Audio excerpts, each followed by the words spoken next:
नमस्कार, भव्य भारत न्यूज में आप सभी दर्शकों का स्वागत है। आप सभी दर्शकों का बराबर प्यार मिल रहा है, कमेंट्स भी आ रहे हैं और उनका ये आग्रह है कि आप बार बार जब भी वीडियो बनाएं बाबा जी का वीडियो बनाएं। तो आज हम फिर बाबा जी के साथ मौजूद हैं। परम अभ्यासी, परम गुरु श्री श्री 1008 बाबा रतन जी महाराज आज फिर हमारे साथ स्टूडियो में मौजूद हैं। पहले बाबा जी का हम स्वागत करते हैं। बाबा जी, स्टूडियो में आपका स्वागत है।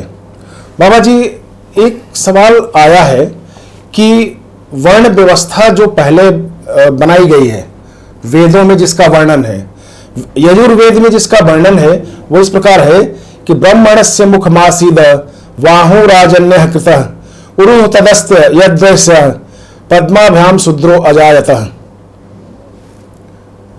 यानी कि ब्राह्मण, क्षत्रिय, वैश्य, शूद्र, ये जो वर्ण व्यवस्था बनाई गई है ये समाज में भी है और आपके शरीर में भी विद्यमान है। तो किस तरह से ये क्या इस वर्ण व्यवस्था को आप सही मानते हैं और क्या ये वर्ण व्यवस्था आज भी जिंदा है? पांडे जी, हमारे शरीर में वर्ण व्यवस्था कहां पर है, जरा बताएंगे आप? जैसे कहा गया कि ब्राह्मणा मुखमासीद, यानी कि गले से लेकर ऊपर तक जो दिमाग का काम करता है, जो बुद्धि का काम करता है, जो समाज को प्रेरित करने का काम करता है, वो ब्राह्मण का दर्जा दिया गया है। मुखमा राजन्य वाहु मुखमासीद वाहु राजन्य कृत, यानी कि जो भुजाओं का काम करते हैं, जो रक्षा का काम करते हैं, वो शरीर से लेकर और हाथ तक का ये क्षत्रिय को दिया गया है, उसको तगमा दिया गया है। उरुतदस्य यद्वैस्य, जो उरु मतलब पेट जो है, उदर जो है, ये भोजन को इकट्ठा करने का काम करता है। इसी तरह से हमारे समाज में जो वैश्य हैं वो धन इकट्ठा करते हैं समाज को सिंचित करने के लिए। फिर पद्माभ्याम शूद्रो अजायतः, जो शूद्र का काम है वो जंघे से यानी कमर से नीचे का जो काम है ये शूद्र का काम है, यानी कि सफाई का काम है। समाज में हम आज भी अगर देखें इसको तो अध्यापक, आज भी इस परंपरा को अगर हम देखें तो अध्यापक को ब्राह्मण का दर्जा दिया गया है, जो लोगों को टीच करता है, पढ़ाता है और अच्छे संस्कार की तरफ ले जाता है। रक्षक जो हैं, जिनको हम क्षत्रिय कहते हैं उस जमाने में, आज हम उसको रक्षक के रूप में मानते हैं। पुलिस हो गई, सेना हो गई, फोर्स हो गई, जो भी है, पैरामिलिट्री फोर्स हो गए, ये सब हमारे रक्षक के रूप में आ जाए। पोषक, जो आज हमें समाज को जो पोषित करता है, अन्न उगाता है, पैदावार देता है, इकट्ठा करता है, इसको फीड करता है, ये पोषक की तरफ से आ गया। और सेवक जो हमारे हैं, जो अन्य काम करते हैं जिसकी वजह से समाज खड़ा है, जिंदा है, ये पोषक का काम है। ये लोग जो पोषक का काम करते हैं, तो ये हमारे शरीर में भी विद्यमान है और समाज में भी विद्यमान है। यानी कि जो चीजें प्रकृति में है वो चीजें हमारे शरीर में भी है। तो इसको लेकर हम आगे बढ़ते। इस व्यवस्था को आप कैसे मानते हैं? नहीं, अच्छा ज्ञान दिया पांडे जी आपने मेरे को आज। नहीं गुरुदेव, ज्ञान नहीं है। नहीं, ये जो है यजुर्वेद में, चूंकि आप वेद नहीं मानते ना, हाँ, वेद नहीं मानते, पुराण नहीं मानते, तो इसलिए मैंने कहा है ना कि आपने मेरे को एक अच्छा ज्ञान दिया है। तो इस बात से आपकी से एक बात सिद्ध हो गई आज कि इसका मतलब पूरे ब्रह्मांड के अंदर जितनी भी संतानें घूम रही है सब शूद्र की औलाद है। संतान जितनी भी है वो सब शूद्र से पैदा हुई है। हाँ, तो बात सही कहो कि शूद्र का काम कमर से नीचे है। तो क्या आप अपने आप को शूद्र मानते हो? नहीं, शूद्र मानने का नहीं, ये तो एक वर्ण व्यवस्था हम मानते हैं ना। लेकिन शूद्र से अगर पैदा हुए तो आपको क्या होना चाहिए? आप बताइए। अगर आपकी उत्पत्ति शूद्र से हो रही है तो आपको क्या होना चाहिए? नहीं, शूद्र से उत्पत्ति शुद्ध थोड़े हो जाती है, वो तो वर्ण एक तो एक सिंबॉलिक है। सिंबॉलिक नहीं है ना, सिंबॉलिक माना गया है ना, सिंबॉलिक नहीं है ना, क्योंकि आपके वर्ण व्यवस्था के आधार पर आपके देह के अंदर जो है ना ये चारों वर्ण दिखाए जा रहे हैं। तो चौथा वर्ण जो है आपका शूद्र का है और जिस जगह शूद्र को दर्शाया जा रहा है वहीं से तो सारे संसार की उत्पत्ति हो रही है। सारे संस्कार की उत्पत्ति है। हाँ, तो फिर सारे संसार की उत्पत्ति हो रही है तो इसका मतलब ये कि सारा संसार शूद्र की संतान है। नहीं, जो हमारे शरीर में जो दिखाया गया है कि वैश्य से नीचे, वैश्य से समझाने की कोशिश की गई। मैं आपकी सारी बातें मान रहा हूँ, लेकिन आप मेरी एक बात का उत्तर क्यों नहीं दे रहे हो? तो कि हम ये मान लें आज के बाद से कि ब्रह्मांड में जितनी भी संतान है वो सब शूद्र की औलाद है। अगर उस अंग को शूद्र हम कहते हैं या अगर शास्त्रों में भी लिखा गया है मैं शास्त्र की बात कर तो रहा हूँ आपकी बातें तर्क संगत लगती है। हाँ, आप इस बात को काट के दिखाओ। नहीं, इसमें काटना क्या है, चूंकि काटना है। इसलिए नहीं है। अब दूसरी बात है पांडे जी, अगर ब्राह्मण अपने आप को बहुत ऊपर मानता है तो ब्राह्मण ने भी वही रचना क्यों अपने लिए चुनी जिस रचना से शूद्र ने जन्म लिया? उसने अपना कोई और स्थान क्यों नहीं बनाया? वो भी योनि से क्यों प्रकट हुआ ब्राह्मण? चूंकि ये प्रकृति का नियम है। प्रकृति का नियम है, इसका मतलब वो भी शूद्र वर्ण से पैदा हुआ। क्षत्रिय जो किसी की रक्षा कर रहा है, किसी के लिए भी कुछ भी कर सकता है, उसने कोई अपनी जगह क्यों और ढूंढी नहीं? वो भी वहीं से पैदा हो रहा है। और ये भी प्रकृति का नियम है। ये भी प्रकृति का नियम है, इसका मतलब वो भी शूद्र वर्ण से पैदा हो रहा है ना? नहीं, शुद्ध वर्ण है, इसमें नहीं आ रहा है। हाँ, इसमें जो हमारे अंग हैं उनकी तुलना की गई है। अंग में वर्ण शुद्ध बताया का ना। मतलब जो चलने फिरने एक्सटेंशन का काम करता है। आपने जो अभी दोहा बोला है मेरे को, जी जी, उसके आधार पर दोहा है, सुक्ति है इसकी, आयुर्वेद की। तो वर्ण कहाँ पर बताया उन्होंने? शुद्ध वर्ण कहाँ पर है? कमर से नीचे का। कमर से नीचे का हिस्सा है क्या? क्या कार्य है उसका? कमर के हिस्से का नीचे का हिस्सा ये कहता है कि जो दिमाग से लेके जो आप शरीर को संचालित करने के लिए, यानी कि समाज को संचालित करने के लिए जिन चीजों की आवश्यकता होती है, दिमाग है उसमें, ये सारी चीजें पैदा कौन कर रहा है? भोजन के बाद आप बहुत बलशाली हैं, आप बुद्धिशाली हैं, आप बहुत अच्छे व्यापारी हैं, लेकिन उत्पत्ति कहां से हुई है आपकी?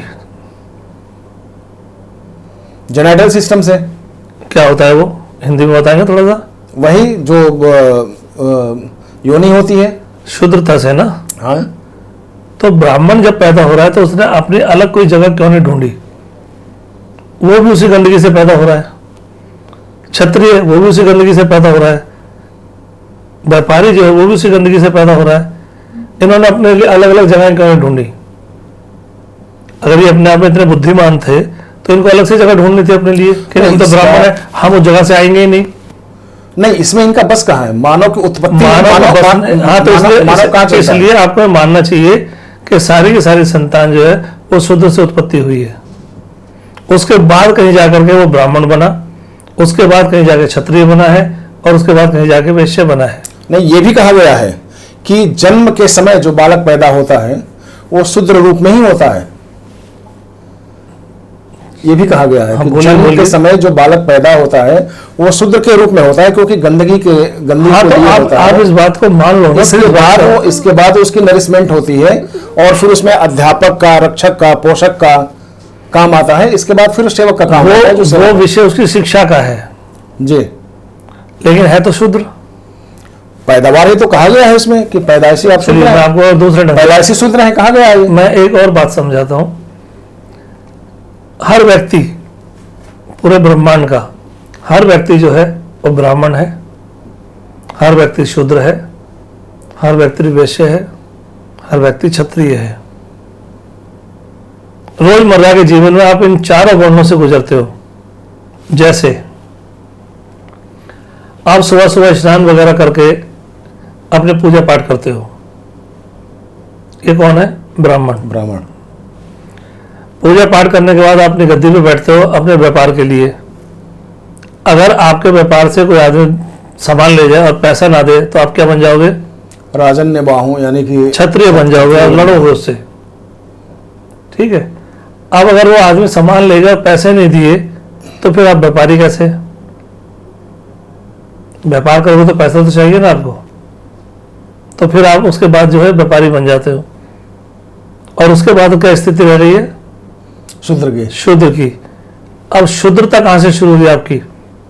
जब आप सुबह सुबह उठे, प्रथम चरण आपका कौन सा था? शुद्रता का। 4 चरण में प्रथम चरण आपका कौन सा था? शुद्रता। आप जब टॉयलेट में गए, आपका मलमूत्र त्यागने के लिए कोई बाहर से आदमी आया था? नहीं। क्या उसको धोने के लिए कोई और आया था? नहीं। आपने किया ना। अगर हमें शूद्र को ही ये कार्य दे रखा है कि वो सफाई करेगा, पोछा लगाएगा, झाड़ू लगाएगा और मलमूत्र भी साफ करेगा, तो सारा कार्य तो आप भी कर रहे हो। बिल्कुल। तो इसका मतलब ये कि आप भी चारों वर्ण में जीते हो। तो फिर अलग अलग क्यों देख रहे हैं हम इसको? एक ही व्यक्ति के अंदर चारों वर्ण मौजूद हैं। नहीं, आज के परिप्रेक्ष्य में हम देखें, आपकी बात बिल्कुल सही है। आज के परिप्रेक्ष्य में भी वही है। आप ज्यादा पढ़ लिख गए, ठीक है, मान लिया कि आप ज़्यादा पढ़ लिख गए, पंडित बोला गया उसको, पढ़ाई लिखाई करने के बाद ना पंडित बोलते हैं कि पंडित है यह व्यक्ति, तो पंडित मतलब विद्वान है, जी, ब्राह्मण है, अच्छी बात है, व्यक्ति तो वही है, व्यक्ति वही है। ठीक है। दूसरा एक व्यक्ति है, वो फौज में भर्ती हो गया, छत्री हो गया, या राजा बन गया तो छत्री हो गया, रक्षक बन गया देश का। रक्षक बन गया, ठीक है, व्यक्ति तो वही है। धन कमाया, खूब व्यापार किया, अच्छा भला पैसा दुनिया भर का धन धन इकट्ठा कर लिया, कौन है वो? व्यक्ति तो वही है। और जो आपका मलमूत्र साफ कर रहा है वो भी तो वही व्यक्ति है। अलग क्या है? अलग सिर्फ व्यक्तित्व हो रहा है, व्यक्ति तो वही है, व्यक्तित्व अलग हो गया। आपने कुछ और काम चुना, आप कुछ और बन गए, उसने कोई और काम चुना, वो कुछ और बन गया। नहीं, कुंभ में इन्हीं चीजों को, इसी शब्द को जीवंत करने के लिए मोदी जी ने जो वहाँ के आपके कुंभ में, प्रयागराज में जो आपके सफाई कर्मचारी सेवक थे, सफाई कर्मचारी थे, उनका उन्होंने सम्मान किया। जब उन्होंने सम्मान किया तो एक बहुत बड़ा विवाद भी हुआ कि भाई अब हमारे प्रधानमंत्री का यही औकात रह गया है कि वो शूद्रों के पांव धोएगा, शूद्रों के पांव धोए। लेकिन ये उनको पता है कि सच्चाई क्या है, ये समाज को एक लेसन है। हमारे लेकिन वो प्रधानमंत्री की बात अलग थी। आपसे सिर्फ एक सवाल है कि अगर आप इस वर्ण व्यवस्था को मानते हैं तो फिर आप वेदों को क्यों नहीं मानते? क्योंकि सारे वेद की ऋचाएं हैं। और अगर आप मान रहे हैं कि एक व्यक्ति अगर इन चीजों में जी रहा है, नहीं, आप फिर गलत हो गए हो। तो हाँ, मैंने क्या बोला लास्ट में कि व्यक्तित्व की पूजा हो रही है, वर्णों की पूजा नहीं हो रही, व्यक्तित्व की पूजा है। कि उसने अपने आप को उस जगह से उठा करके कौन सा व्यक्तित्व बना लिया अपना, कि लोग उसे ब्राह्मण कह रहे हैं। अगर वो भी शूद्र का कार्य करता है तो शूद्र तो बनता वो। तो वर्ण को गलत मानते हैं फिर आप? तो वर्ण तो गलत है ना, क्योंकि चारों वर्ण एक ही व्यक्ति के अंदर मौजूद है और हर रोज होते हैं। तो फिर शूद्र को आपने क्यों प्राथमिकता दे दी? नहीं, मैंने प्राथमिकता नहीं दी है, ये तो आपने बोला तो है। फिर ब्राह्मण को दी है आपने? ये तो आपने बोला है अभी कि नीचे का हिस्सा जो है वो शूद्र है, तो मैं तो खाली ये बोला कि इसका मतलब पैदा तो शूद्र से हुए सारे के सारे। नहीं, आप जब बता रहे हैं कि जो समाज में है, जो आपने चारों का वर्णन करके बताया अपने भाषा में, आपकी जानकारी में, आपकी जानकारी में इसके अलावा कुछ है तो बता दो। नहीं, हमारी जानकारी नहीं, हम तो एक सवाल कर रहे हैं। सवाल का उत्तर तो यही है जो मैंने दिया है। मैं फिर से कर देता हूं ना आपसे, कर लो, कोई बात नहीं। कि अगर वेद को आप नहीं मानते, वेद की ऋचाओं को नहीं मानते, तो फिर आप शूद्र और ब्राह्मण को कैसे मानते हैं? कैसे मानते हैं? क्योंकि आपने शुरुआत की है वो वेद शास्त्रों से की है। आपने पहले शब्द जो है ना शास्त्र का बोला। नहीं, ठीक है, एक्सप्लेन तो आपने किया है ना कि हाँ जी ये ब्राह्मण है, ये क्षत्रिय है, ये आप एक्सप्लेन किया है ना, मैं तो खाली ये बोला है कि उस आधार पर हम चलते हैं। मुझे ये बता दीजिए कि समाज में चारों वर्ण व्यवस्थाएं आज जिंदा है? ये हमेशा रहेंगी, जब तक आपका व्यक्तित्व है तब तक रहेंगी ये चारों व्यवस्था। आपको रोज शूद्र बनना है, आपको रोज वैश्य बनना है, आपको रोज क्षत्रिय बनना है, आपको रोज ब्राह्मण बनना है। ये तो वेद की भाषाएं हैं। नहीं, इसके लिए आपकी कोई अलग भाषा? ये आपकी देह की भाषा है, आपने इसको वेद की भाषा बना लिया। अगर मैं सारे वेदाचार्यों को इकट्ठा करके बोलूंगा कि आप सारे के सारे शूद्र से पैदा हुए हो, मानेंगे वो? नहीं मानेंगे कि हम ब्राह्मण हैं। नहीं, लेकिन गुरुदेव ये तो लिखा है ना। लिखा है तो फिर मानते, अगर लिखा है तो फिर मानना पड़ेगा कि पूरा ब्रह्मांड शूद्र की देन है। वो जो जानकारी कमी है वो लड़ाई कर लेंगे, करते रहे लड़ाई, लेकिन सच को तो मानना पड़ेगा ना। और सच किसके आधार पर बोल रहे हैं? आपने शब्द बोला, मैं तो खाली उस शब्द का खुलासा किया है कि उस शब्द का अर्थ क्या है। उस शब्द का अर्थ तो ये निकलता है कि सारी की सारी दुनिया जो है वो शूद्र से ही प्रकट है। अगर आप शब्दों का परिभाषा बताने लगे, लगाने लगे, तो इसका मतलब ये है कि आप उससे सहमत हैं, यानी कि मौनम सुकृति लक्षणम। अगर आप बता रहे हैं उसको कि ये चीजें हैं, तो आप भी उससे सहमत हैं। अगर मैं उसके खिलाफ जाके बोलूंगा, आपके समझ में एक शब्द भी नहीं आएगा। जैसे उदाहरण के तौर पर शूद्र कौन है? बोलिए। हाँ, शूद्र कौन है आप समझ पाएंगे? बोलिए, दर्शक समझेंगे। शूद्र जो है पूरी दुनिया में सबसे ऊपर है। आप बगैर शूद्रता के किसी भी जगह आना जाना नहीं कर सकते। पैरों का काम जो है, पैरों का जो काम है, अब इसमें वेद है क्या कहीं? आपको कहीं भी आना जाना है, आपको शूद्र की आवश्यकता पड़ने वाली है,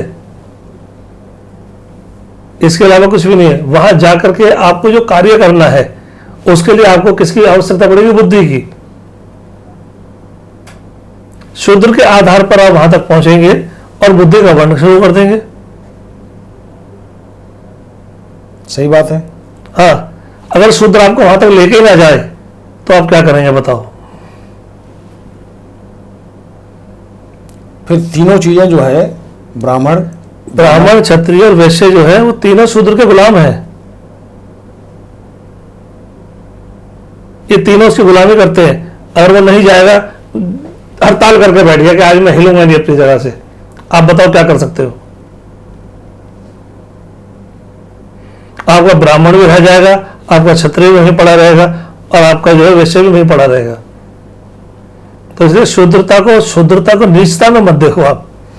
हमारी दिक्कत क्या है, हम लोग शुद्रता को नीचता में देख रहे हैं, जबकि शुद्रता की पवित्रता को आप देखिए ना,